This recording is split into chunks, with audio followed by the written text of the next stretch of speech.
So the next one we're looking at is GEVO.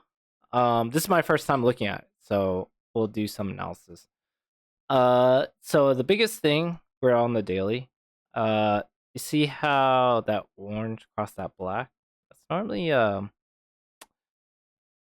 it's an indication of its first original resistance, and which is also its support at the same time. That daily would be yellow. So $2.24. That's a big number to watch. It's going up exponentially, so we'll see if there's any resistance as it comes up. So we'll go to the next step, which is the 4 hour. The 4 hour is really good. It broke above the 4 hour. So normally those are like the parts of the 3-step rule. We'll make that yellow resistant blue. So normally we see that right here. Once that orange crosses that black right here, that becomes the resistance. If it stays above both its resistance, normally it's like a continuous uptrend. So we'll see how long we can actually hold it just based on looking at the weekly. The weekly right now, it's not something that I like a lot. So right now, it's actually pretty good. It's showing it's going to do an exponential uptrend, but obviously it's the weekly. It doesn't give us that much information. Probably next week could be its resistance. Who knows? We'll try to verify it based on the 2 hour.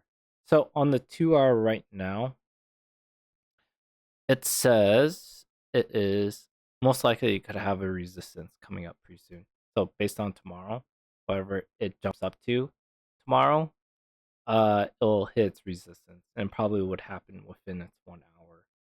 So what's gonna happen is it probably could just shoot up and go right back down, and it could hit that 224.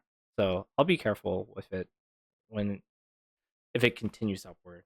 So right now I'll probably keep an eye on that 2 hour right here.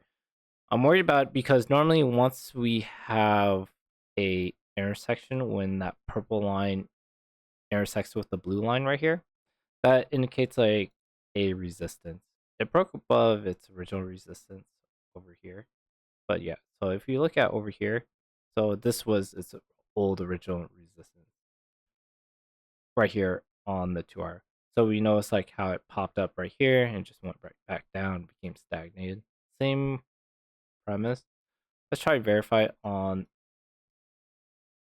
the 30-minute. So I'm going to use the 30-minute to calculate its resistance right now.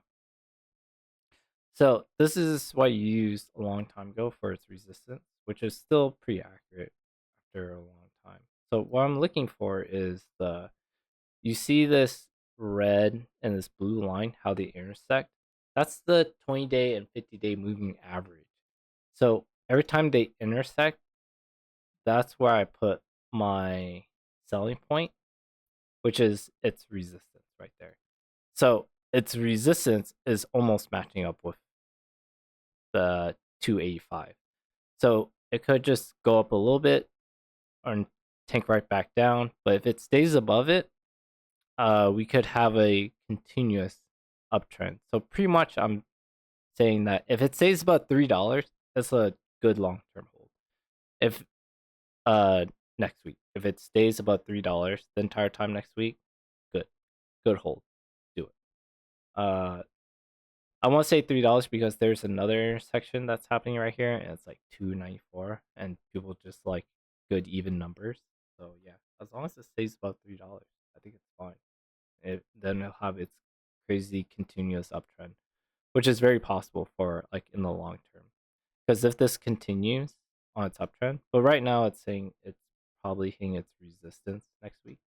But just based on daily looks healthy.